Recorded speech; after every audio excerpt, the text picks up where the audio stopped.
To peel back these legalistic layers and expose the raw housing arteries of partisan survival in the precise mandate of this week's installment of the Sunday Political Read. To understand the current friction, one must return to the dramatic events of November 2017 when tanks rolled into the streets of Harare to depose the long-ruling Robert Mugabe. Sarabda Mashkubdan watches the broken comeback of 2017. That was subscribe or like on the bell icon. Tibinam now, Umdanyara Chiti.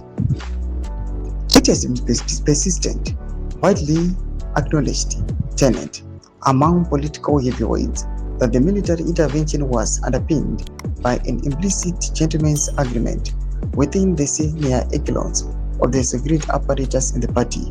This unspoken compact dictated that Emerson Mnangagwa would serve as a transitional, stabilizing figurehead, a bridge between the Mugabe autocracy and a future civilian-clothed administration led by Constantino Chiwenga himself.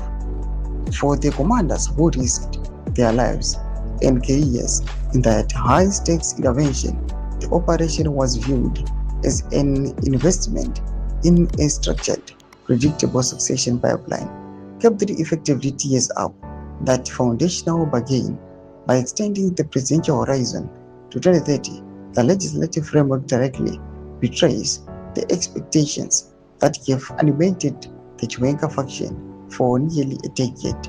The current palace anxieties are the direct product of a bargain that one heavily armed faction believes has been systematically violated by the other, transforming what was meant to be a cooperative duopoly into a zero-sum game of political survival. Tuma developments are good upon in the comment section. Videos of who aim to leave on the page.